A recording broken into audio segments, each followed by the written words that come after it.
Well, how did you guys meet? Dave and I met at the University of California, Berkeley.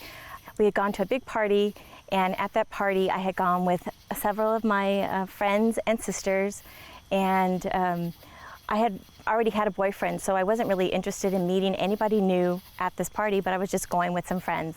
So we walked into the party, and we were all standing in a circle. Damon came walking in, and we all looked at him, and he walked right up to my younger sister and said hello, and we all kind of looked. You had to be there. She's fine. So Damon came back around, and we engaged in conversation. He was asking what I was studying, and we talked for a little bit, and then he had to go. And he came. Well, I knew nobody. So when I got there, I'm from New Jersey originally, so went out to Berkeley, California, because I wanted to go to California, you know, and I wanted to meet as many people. So when I walked into this room for this party, I was looking just to meet people. And as soon as I walked in the door, this circle of hers, about 15, really the most beautiful women I've ever seen in one place. So it just happened that her sister was right by the door. And so I started talking to her. So you're just going to go through all of them? Well, no. You just start at the first step. You start right where you Path are. of least resistance. I mean, and she wasn't comfortable in the conversation. So she said, I'm here with my sister. She's a graduate student.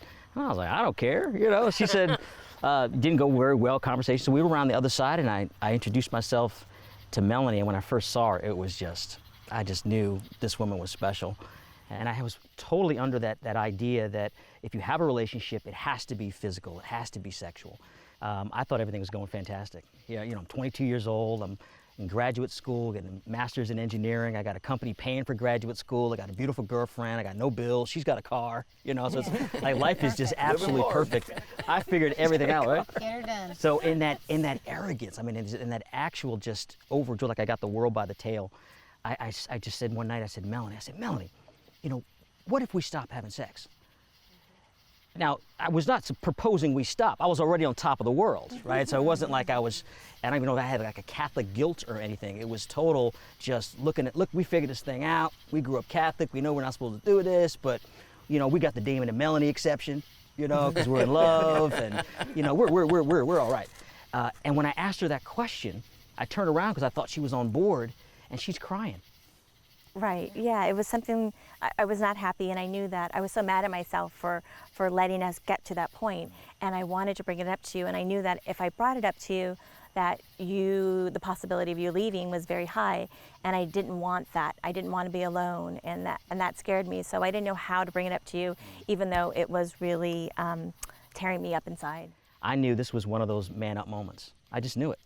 Like, man up here, or, you know, slink off and feel like a little boy for the next whatever. And I didn't want to lose you. So that night we decided to stop. We decided to stop, and you know, 2 months later we actually stopped, you know, or maybe even 3 months. This was the beginning really of, I call it the formation of not just being Catholic, but becoming Catholic, of not just knowing about Christ, but really knowing Christ. And even, you know, look back at that early stage, that human decision to even try to be chaste, God just poured graces on and was just, okay, you take that little baby step, and we just started to get these consolations in our relationship, this clarity. Like I willed the good for you in a way I had never willed the good for somebody else before.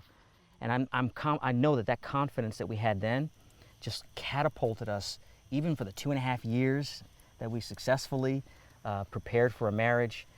But it really, you can see it on the wedding video we watch every year with the kids. You know, there was something about it. We had a heat. There was a heat. There was a heat there that was just like, Lord, if we can get through this, we can get through anything. That's you right, know. that's right. I think for us, it will always be that lived experience that gives meaning to the theology, as opposed to a theology that we're trying to grasp. Right. It's beautiful. Beautiful, guys.